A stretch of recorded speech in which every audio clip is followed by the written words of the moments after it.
국회 본회의에서 분양가 상한제 아파트의 실거주 의무를 3년 유예하는 내용의 주택법 개정안 등 61개 안건이 통과됐습니다.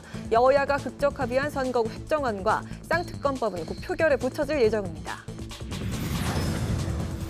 국민의힘 공관위가 인천 계양갑의 최원식 전 의원, 경남 창원 진해 이종욱 전 조달청장을 우선 추천했습니다. 대전 중구와 서울 중랑갑 등 두 곳의 추가 경선 지역도 발표했습니다. 민주당이 홍영표, 기동민, 안민석 의원 등의 현역 3명의 공천 배제를 확정했습니다. 이들 지역구를 전략지역으로 지정하고 영입 인재인 김남근 변호사 등을 전략 공천했습니다. 대기자의 시선으로 분석해보는 정가 동향, 목요 정치클럽 기자, 대기자. 여야가 극적으로 합의한 선거구 획정안에 대한 평가와 공천 과정에서 잡음이 불거진 여야가 어떤 방식으로 갈등을 해소해야 할지 살펴보겠습니다.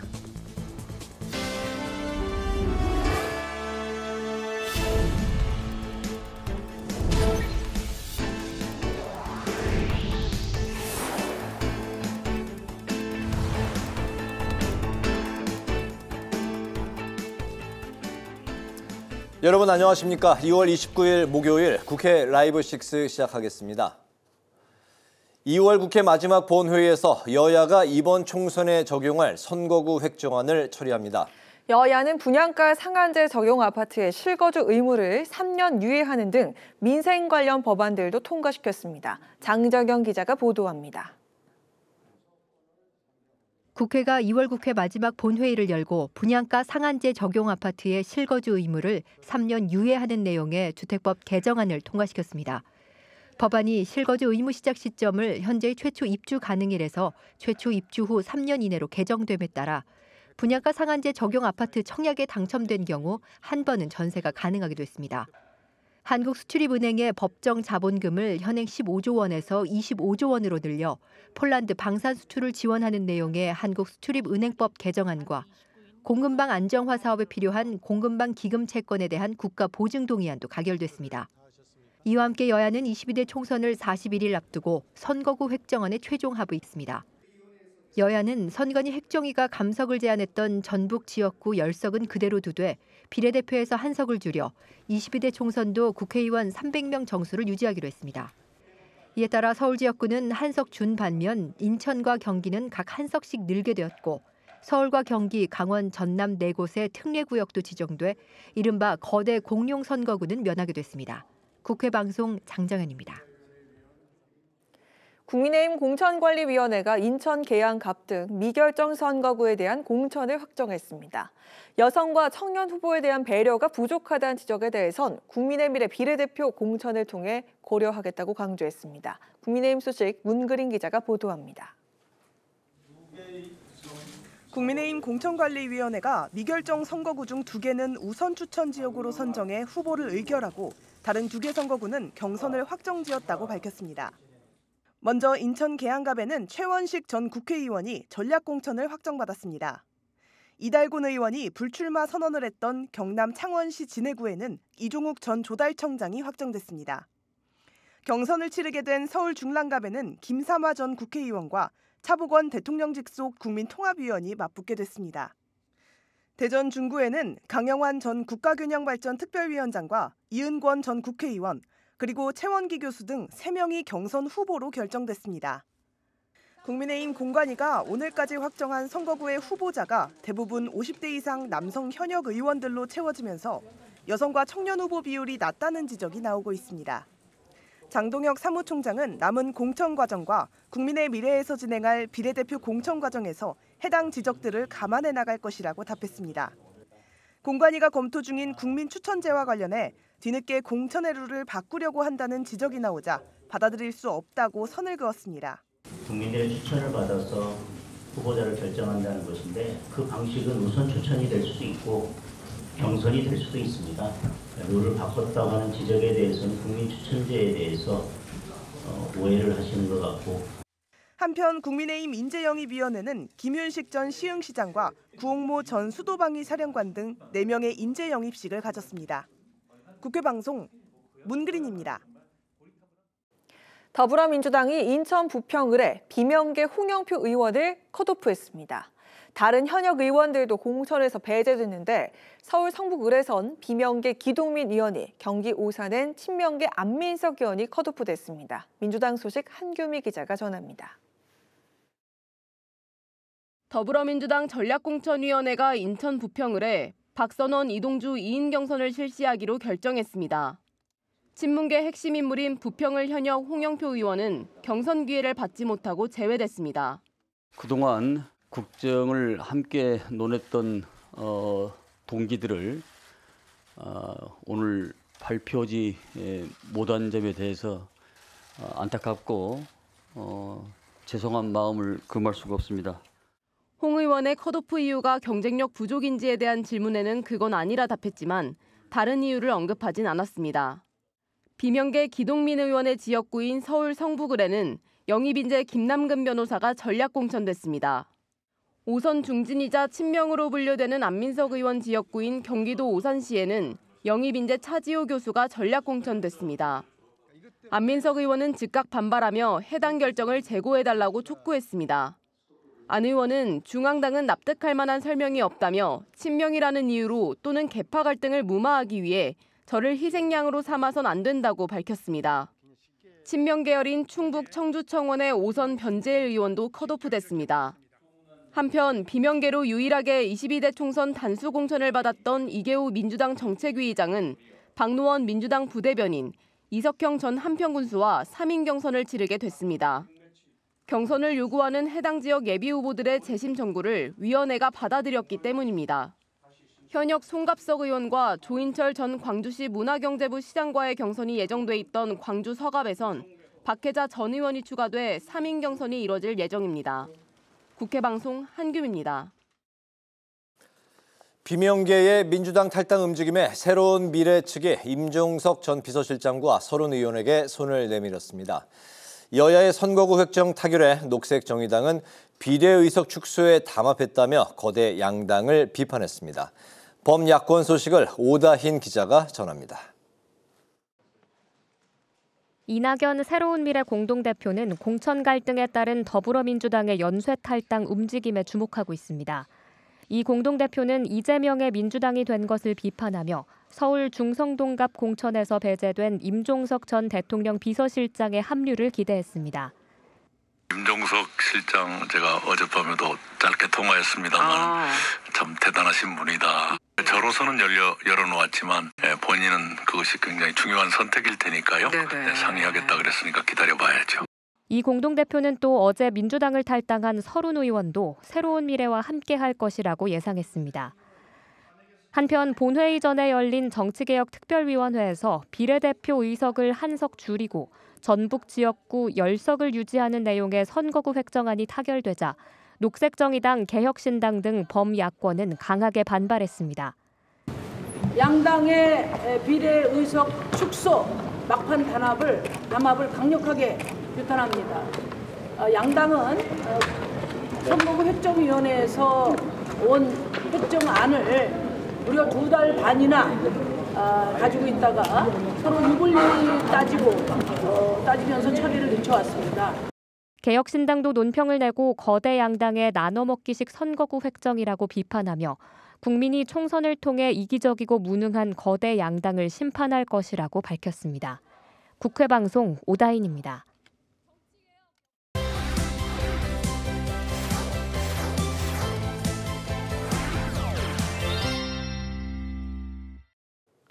이슈픽에서 여야 정치권 이슈를 좀 더 자세하게 짚어보겠습니다. 김지수 아나운서 나와 있습니다. 안녕하세요. 네, 안녕하세요. 네, 선거구 획정이 극적으로 합의가 됐습니다. 오늘도 그 민주당 내 공천 잡음은 계속되고 있는 것 같은데 오늘 그 홍영표 의원과 기동민 의원이 공천 배제가 됐습니다. 그렇습니다. 친문계 중진인 홍영표 의원이 공천에서 배제가 됐고요. 중진인 안민석, 변재일 의원 그리고 금품 수수 혐의로 재판을 받고 있는 기동민 의원도 공천에서 배제됐습니다. 안규백 전략공천관리위원장 오늘 서울 성북을에 영입인재 10호 김남근 변호사를, 경기 오산에는 영입인재 25호인 차지호 카이스트 교수를 추천한다고 밝혔고요. 인천 부평 을은 박선원 전 국정원 차장 그리고 이동주 의원의 2인 경선을 치르기로 했다고 덧붙였는데요. 인천 부평을 이처럼 전략 경선지로 지정됐지만 후보군에서 현역 의원인 홍영표 의원이 배제되면서 공천에서 탈락한 건데요. 홍 의원이 컷오프된 것이냐는 기자단의 질문에 안규백 위원장은 양해의 말씀을 드린다. 질문을 받지 않겠다고 밝혔습니다. 네, 임종석 전 대통령 비서실장이 지난 27일에 컷오프가 된 데 이어서 이처럼 홍영표 의원까지 컷오프가 되면서 이 탈당이 더 가속화될 것이라는 그런 예측이 나오고 있죠. 네, 홍영표 의원이 엊그제 의원총회에서 이재명 대표가 남의 가죽은 벗기면서 자신의 가죽은 벗기지 않는다고 비판한 바가 있고요. 오늘은 SNS에 경선도 없이 본인을 배제를 했다. 새로운 정치를 고민하는 분들과 뜻을 세우겠다는 내용을 남겼습니다. 기동민 의원도 강하게 이의를 제기했는데 오늘 기자회견을 열고 지난해 3월 당무위가 이재명 대표와 자신 그리고 이수진 의원에 대한 기소가 정치 탄압이라는 결정을 내렸다. 이명백 공관위원장은 취임하면서 무죄 추정의 원칙을 적용하겠다고 약속했다 이렇게 밝혔는데요. 그러나 당의 결정과 약속은 무시가 됐다며 누구는 되고 기동민은 안 된다고 한다. 도대체 기준이 무엇인지 모르겠다 이렇게 반발을 했습니다. 네, 한편 이 오산은 이미 어제 전략지역구로 선정이 되면서 안민석 의원 컷오프가 사실상 확정이 됐었습니다. 안 의원이 강하게 반발을 했다고요? 네, 오산에서 내리 5선을 한 안민석 의원은 친 이재명계로 분류가 되는데요. 안 의원 어제 SNS에 이 결정은 대단히 잘못된 것으로 강한 유감을 표명한다. 내일 선거를 하더라도 오산에서 압승할 자신이 있다고 밝혔고요. 친명이라는 이유로 도리어 희생을 강요해서는 안 된다며 상식적으로 납득할 수 있는 공정한 결정을 해주시길 바란다고 요청을 했는데요. 하지만 결국 오산의 영입 인재가 전략 공천이 되면서 이제 공천에서 배제가 됐고요. 친명계인 변재일 의원 역시 충북, 청주, 청원에서 컷오프됐는데요. 변 의원 역시 친명이라는 이유로 희생을 강요해서는 안 된다며 반발을 한 상태입니다. 현재 이렇게 대대적인 물갈이를 하고 있는 민주당 이처럼 친명 중진인 안민석, 변재일 의원이 공천이 배제가 되면서 친명계 내부에서도 세대 교체가 시작이 됐다 이런 평가가 나오고 있습니다. 네, 국민의힘도 오늘 추가 공천 심사 결과를 발표하면서 총 159곳의 공천을 확정을 지었네요. 인천 계양갑과 그리고 경남 창원 진해 이 전략 공천자 명단이 나왔다고요? 네, 최원식 전 의원을 인천 계양갑의 후보로 전략 공천을 했고요. 현역인 이달곤 의원이 불출마한 경남 창원 진해에는 이종욱 전 조달청장을 전략 공천했습니다. 국민의힘 공천관리위원회 오늘 브리핑을 열고 이 같은 내용의 추가 공천 심사 결과를 발표를 했는데요. 최 전 의원은 19대 국회에서 더불어민주당과 국민의당 소속으로 인천 계양을에서 활동을 했고 조 전 청장은 국민경제자문회의 지원단장과 기획재정부 기획조정실장 등을 역임을 했습니다. 최원식 전 의원은 이 학생운동을 했던 노동법 전문가로 이재명 대표와 사법고시 동기였던 것으로 알려졌는데요. 국민의힘은 지난 2022년에 인천 계양을 보궐선거를 앞두고 이 대표의 대항마로 최 전 의원 공천을 검토한 바가 있습니다.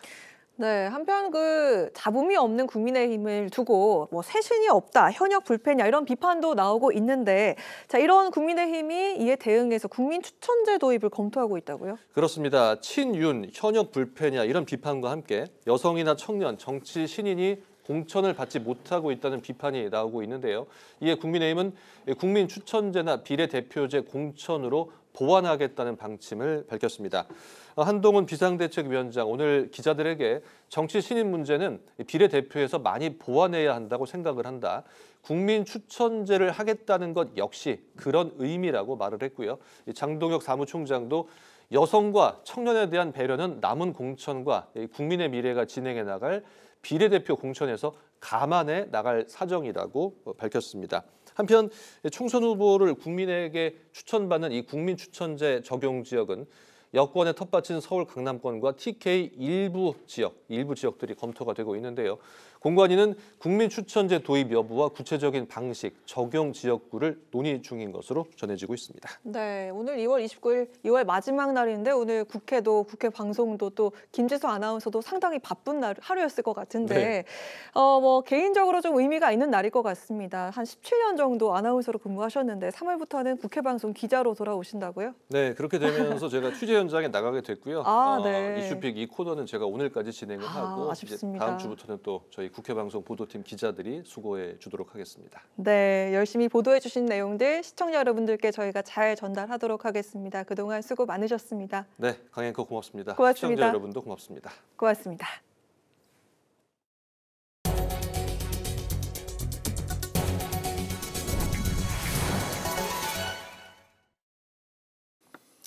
국회가 지난 이틀간 인사검증을 진행한 신숙희 엄상필 대법관 후보자에 대한 임명 동의안을 통과시켰습니다. 국회 인사청문특별위원회는 두 후보자의 모두 적격 의견을 제시한 보고서를 채택했고 이후 본회의를 통과했습니다. 윤 대통령이 두 대법관을 임명하면 두 달여 동안 이어진 대법관 공백 사태가 해소될 것으로 보입니다. 오는 8월 일몰이 예정된 예금자 보호법 개정안이 정무위에 상정됐습니다.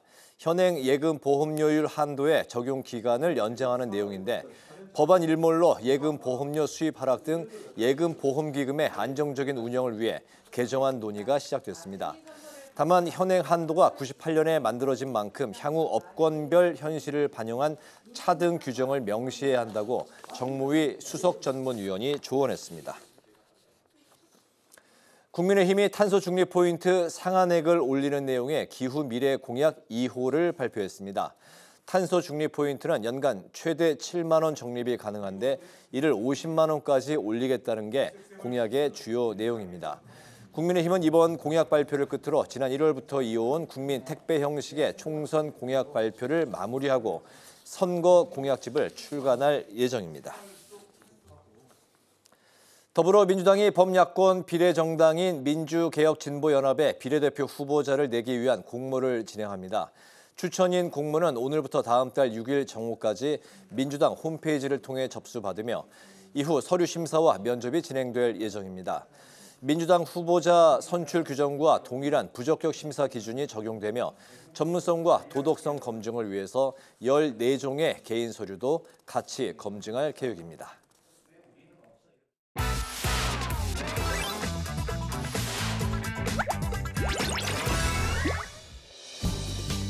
2월 29일 강아랑이 전해주는 정치권의 뜨거운 말말말 강아랑의 정치랑입니다. 첫 번째 주제는 복귀 시환 D-Day입니다. 오늘은 전공의 여러분들의 올바른 판단과 결정을 기다리는 마지막 날입니다. 국민들께서 더 이상 걱정하지 않으시도록 현명한 결정을 내려주시기 바랍니다. 정부가 현장에 복귀하면 아무런 책임을 묻지 않겠다며 전공의들을 향해 면제 기간을 제시한 복귀 시한이 바로 오늘이었습니다. 정치권에서도 복귀를 호소하는 목소리가 이어졌습니다. 이번 주가 사태 해결의 골든타임입니다. 전공의들은 집단행동을 중단하고 의료 현장에서 환자의 생명을 지켜주기 바라고 정부는 법과 원칙을 준수하면서도 의료진과의 대화에 더욱 적극적으로 나서며 접점을 찾는 노력을 계속 기울여 주실 것을 당부드립니다. 전공의들이 당장 현장으로 복귀해야 합니다. 윤석열 정부의 말 따로 행동 따로는 의료 정책에 있어서도 예외가 아닙니다. 급할 때만 상황 모면용으로 공공의료에 기대고 무작정 의사수 증원만 밀어붙이려 해서는 안 됩니다. 정부는 3월부터 업무 개시 명령을 이행하지 않은 의사들에 대해서 면허 정지 등의 행정 조치와 사법 절차를 진행하겠다고 재차 밝힌 상황입니다.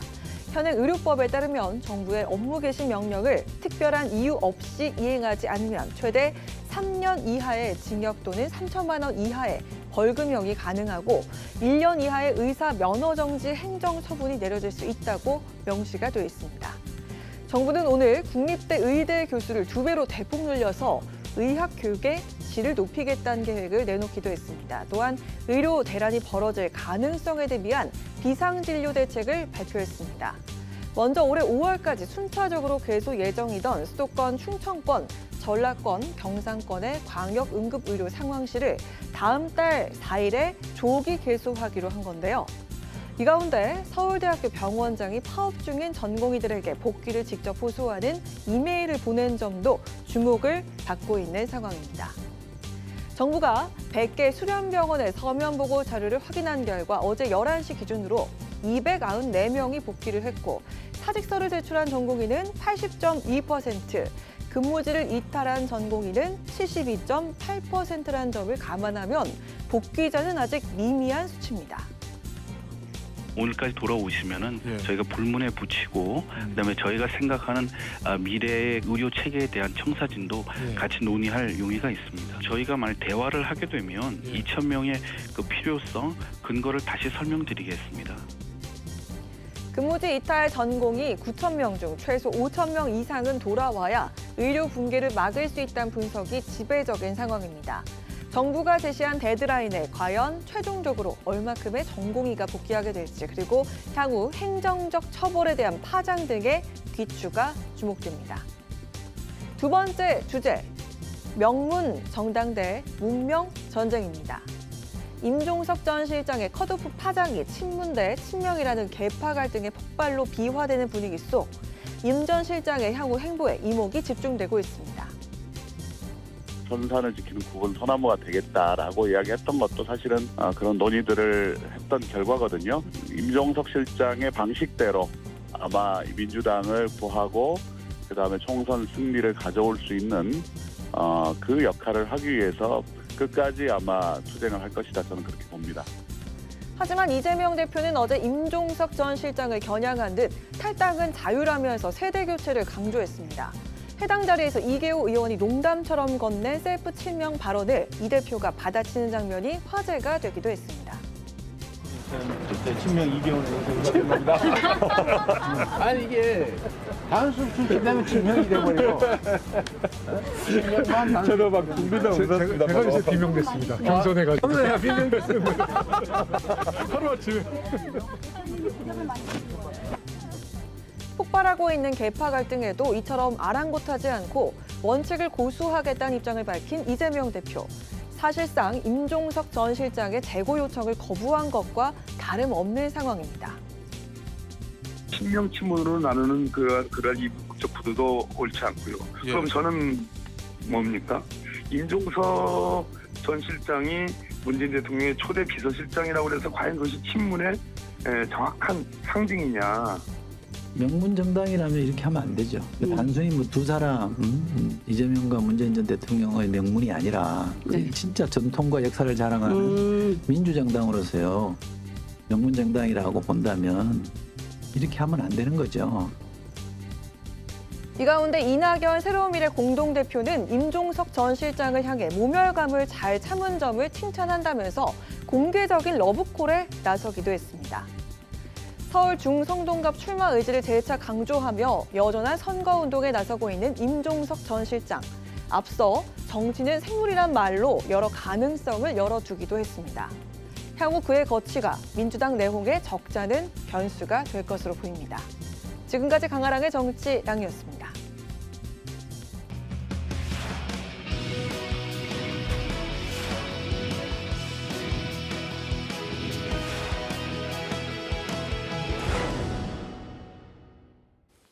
정치권 동향을 대기자의 시선으로 짚어보는 목요 정치클럽 기자 대기자 시간입니다. 오늘도 최병묵 전 TV조선 해설위원, 성완용 한겨레신문 선임기자 두 분과 함께하겠습니다. 어서 오십시오. 반갑습니다. 네, 안녕하세요. 오늘은 최 위원님께서 발제해 오셨죠? 네, 오늘 그 선거구 획정에 대해서 합의를 했고요. 네. 그다음에 여야 간에 계속되고 있는 공천 잡음, 이 두 가지에 대해서 말씀을 드리겠습니다. 네, 오늘 여야가 말씀하신 대로 총선을 41일 앞두고 선거구 획정에 극적 합의를 했습니다. 비례대표 1석을 줄여서 전북 지역구 10석을 유지하기로 했는데요. 따라서 22대 총선은 지역구 의석수가 254석, 비례 의석수는 46석으로 조정이 됐습니다. 본회의가 아직 이제 속개를 하지 않아서 통과는 아직 이제 한 상태는 아닌데요. 본회의가 속개되는 대로 저희 방송을 종료하고 본회의 현장으로 넘겨서 이 통과 절차를 방송을 하도록 하겠습니다. 제3지대 세력들이 이제 오늘 여야 간의 선거구 획정 결정에 대해서 나눠 먹기다 이렇게 비판을 했는데요. 두 분께서는 오늘 선거 획정 결과 어떻게 보셨는지 성 의원님부터 들어볼까요? 예, 뭐 제3지대나 좀 작은 정당 입장에서는 비례대표에서 의석을 좀 확보할 가능성이 있는데 네. 그걸 그나마 하나를 또 줄이냐 이렇게 이제 불만이 많을 겁니다. 이게 이 비례대표 제도라는 게 옛날에 박정희 대통령 때 도입을 했어요. 그래서 이게 지역구 선거만으로는 이제 비례성이 잘 안 되니까 말 그대로 이제 비례대표. 처음에 이름이 비례대표였는데 우리는 처음엔 전국구라고 이렇게 얘기를 했었습니다. 그래서 이게 1988년에 지금처럼 수선거구제가 될 때 전국구 의원이 무려 75명이었어요. 네. 그걸로 이제 어떤 정당 간의 이제 비례성을 확보했던 건데 그게 이제 의원 숫자를 늘리지 않고 지역구에서 인구 편차가 수도권 집중 때문에 막 생기다 보니까 이 비례대표가 점점 줄어서 지금 47까지 떨어졌다가 46까지 떨어진 겁니다. 그러니까 네. 이 제3지대나 이렇게 군소정당 입장에서는 아니 이거 우리가 차지할 수 있는 의석을 왜 자꾸 줄이냐 이제 이런 불만을 제기하는 게 당연합니다. 아무튼 이 선거구 획정위원회에서는 지난번처럼 비례대표 47개 그냥 유지하고 네. 서울하고 전북을 하나씩 줄이고 인천하고 경기를 하나씩 늘리는 안을 이제 국회로 넘겼는데 이 전북 의석을 줄이려면 그럼 부산도 하나 줄이자. 뭐 이제 민주당에서 이런 요구를 하면서 그동안 타협이 이루어지지 않았습니다. 그래서 막판에 오늘 국회의장이 그러지 말고 좀 아쉽지만 비례대표를 하나 줄여서라도 그럼 전북을 살리자 이런 안을 냈고 그걸 이제 민주당이 지금 2월 29일이죠. 네. 뭐 더 이상 늦출 수는 없고 또 이른바 쌍특검법 제의 투표도 해야 되고 그냥 그걸 받아들여서 오늘 타협이 이루어진 걸로 그렇게 보시면 될 것 같습니다. 네, 최 의원님 어떻게 보셨습니까? 뭐 잘 아시다시피 이 선거구 획정이라는 게요. 원래 1년 전에 타결짓도록 돼 있는데 네. 항상 보면 이 선거 임박해서 타결이 됩니다. 그거는 이제 여야 간에 뭐 우리 의석이 줄어드는 거는 도저히 용납 못하고 네. 뭐 늘어나는 것만 이제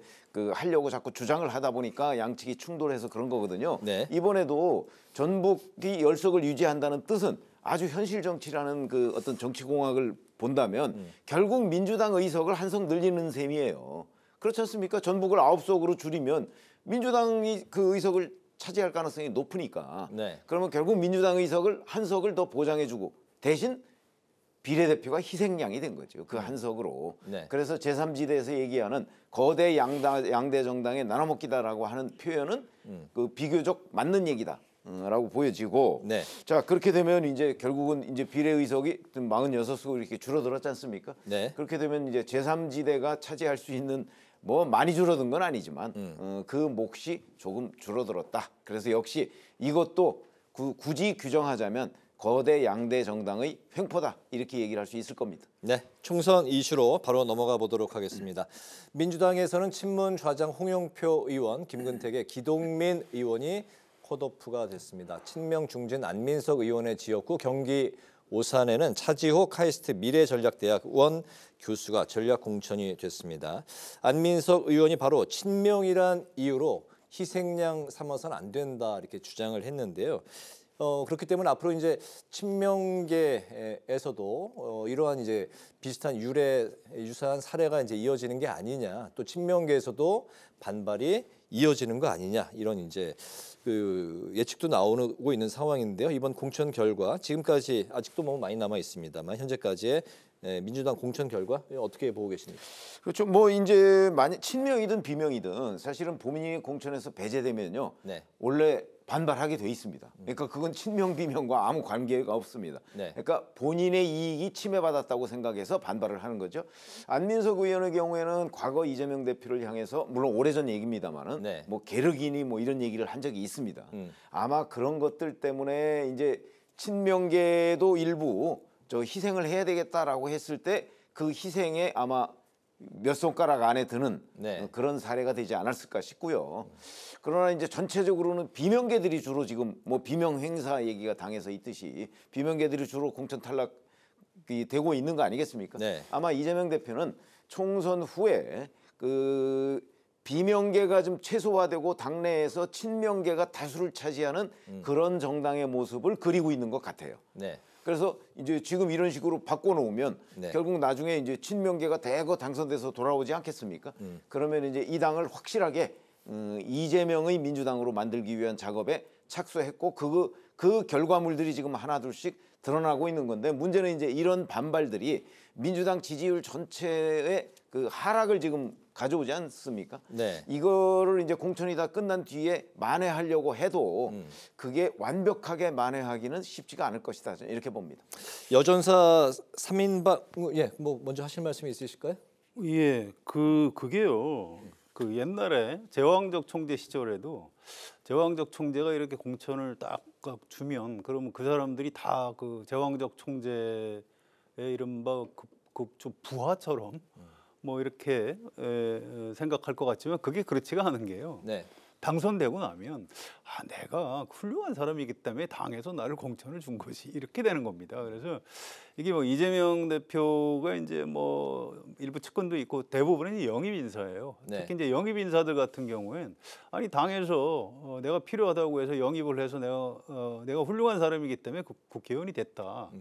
이렇게 생각을 할 거예요. 그래서 총선 이후에 뭐 이재명 대표가 그 사람들을 통해서 당을 장악한다. 이게 뭐 그런 의도를 갖고 지금 공천을 하는 거는 같은데 이재명 대표 뜻대로는 잘 되지 않을 것이다. 이렇게 전망을 합니다. 네, 더불어서 이제 뭐 또 그 질문 드리면 여전사 3인방으로 이제 거론이 됐던 추미애 전 장관, 이현주 전 의원 전략 공천에도 이제 관심이 모아지고 있습니다. 나머지 한 명 전사로 꼽혔던 전현희 전 의원은 지금 이제 전략 공천이 되는 상황이고 오늘 안규백 위원장이 둘 다 서울이 아닌 수도권 공천을 검토하고 있다 이렇게 밝혔는데요. 그렇다면 두 전 의원은 어느 지역, 수도권의 어느 지역에 좀 그 점쳐지는 데가 있을까요? 이 수도권 뭐 이 얘기하기 전에 이 여전사 3인방이라는 용어 자체에 대해서 전 굉장히 불만이 많습니다. 아니 전직 남성 의원들은 남전사라고 해요? 네. 아니 지금 이 시대하고 전혀 맞지 않는 표현을 안규백 의원은 도대체 뭐 그렇게 나이도 많지 않은데 왜 그렇게 꼰대 같은 표현을 쓰는지 저는 도저히 납득할 수가 없어요. 특히 전투력이 강하다고 평가를 받는다. 뭐 그런 취지에서 발언을 한 것 같습니다. 그게 여전사죠, 그게? 전투력이 강한 남자 전직 의원은 남전사라고 해야 되는 거 아닌가요? 네. 이거 잘못된 거예요. 저는 이거 안규백 전략공천관리위원장이 그런 표현을 썼다고 해도 우리 이제 언론에서는 그런 말씀은 저는 안 된다고 생각합니다. 네. 아주 잘못된 거다. 네. 이 말씀 꼭 드리고 싶고요. 아무튼 전현희 전 의원은 임종석 전 실장이 출마하려고 했던 서울 중성동 갑의 네. 전략 공천을 받았죠. 그래서 윤희숙 전 의원하고 이제 본선에서 겨루게 됐고요. 네. 또 이제 추미애, 이현주 이제 두 분은 수도권 어디로 갈지 모르겠어요. 아까 안규백 위원장이 오늘 저녁에 회의를 해서 웬만하면 오늘 중에 발표를 하겠다. 이렇게 얘기를 했습니다. 그래서 아마 그 동안은 뭐 나경원 전 의원한테 뭐 어떻게 좀 이렇게 좀 출마를 시켜보려고 했는데 뭐 별로 여의치 않았던 것 같고요. 이현주 전 의원도 제가 알기로는 그 용인갑 그 정찬민 국민의힘 의원이 빠진 그 자리에 출마를 시키려고 했는데 거기도 이제 무슨 사정이 있는지 모르겠는데요. 뭐 권인숙 비례대표 의원하고 다른 두 분하고 해서 3인 경선을 붙이기로 했습니다. 그래서 이제 다른 데로 좀 돌리는 모양인데 이 당사자들이 나가고 싶었던 선거구보다는 좀 어려운 데를 전략공천위원회에서 결정을 하고 뭐 당사자들은 출마를 안 하는 것보다는 출마를 하는 게 좀 나으니까 받아들이는 뭐 그런 수순으로 가지 않을까 이렇게 생각이 됩니다. 네, 지금 본회의장에 이제 의원들이 속속 입장하고 있는 상황이기 때문에 좀 속도감을 높여서 진행을 하도록 하겠습니다. 국민의힘 상황으로 이제 넘어가 보면 오늘 그 경선 지역 두 곳과 우선 추천 지역 두 곳을 이제 추가로 이제 발표를 했는데 인천 계양갑의 최원식 전 의원, 또 경남 창원 진의 이종욱 전 조달청장이 이제 출마를 하게 되었습니다. 그동안 이제 조용한 공천 대신에 또 물갈이 없는 공천이다. 이런 이제 비판이었는데 앞으로 국민의힘이 새 인물을 수혈하기 위해서 좀 어떤 대책이 나올까요? 아니 그러다 보니까 이제 한동훈 국민의힘 비대위원장이 뭐 국민 추천제 얘기도 하고요. 네. 그다음에 뭐 비례대표로 보완하겠다 이렇게 얘기를 했는데 그거는 이제 뭐 40대 이하나 여성 뭐 이런 거는 비례대표로 보완할 수가 있어요. 네.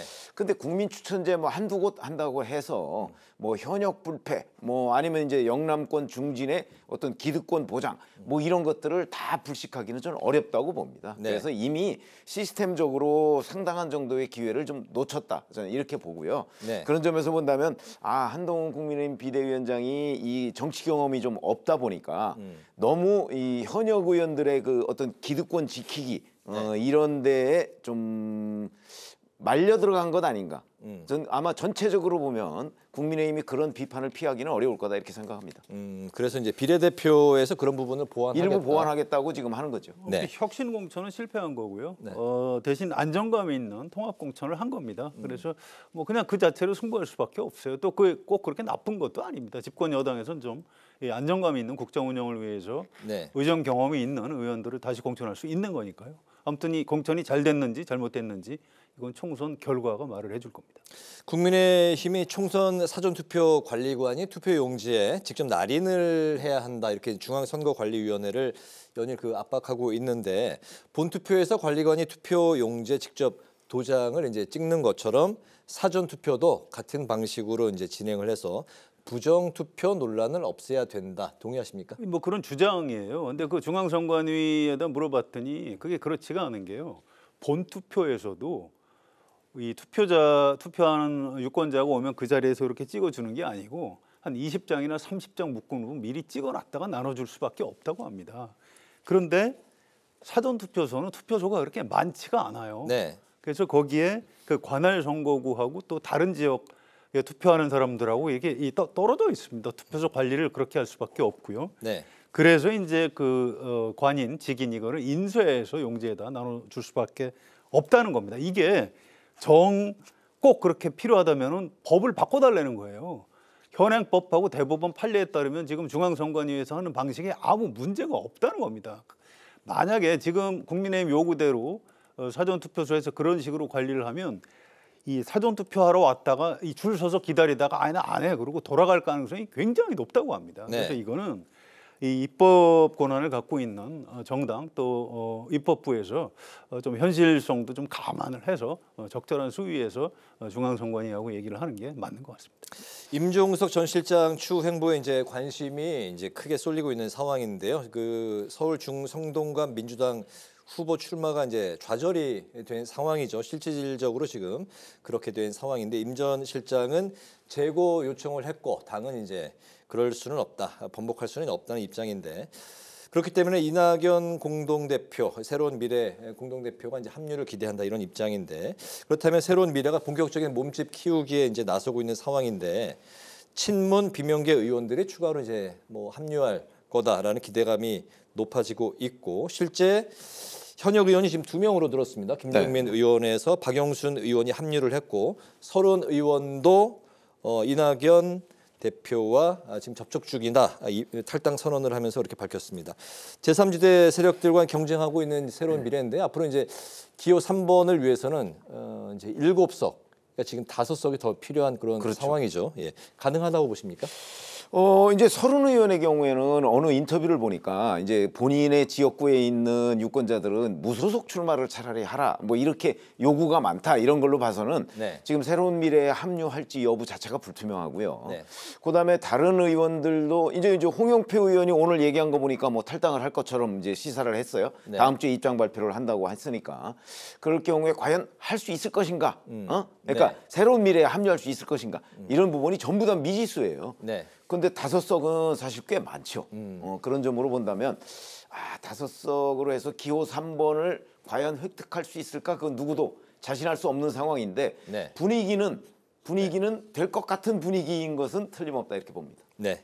성 의원님. 네. 국민의힘에서 만드는 위성정당이 기호 3번 해서 비례대표 투표용지 맨 위로 올라갈 가능성이 좀 더 높은 것 같습니다. 네.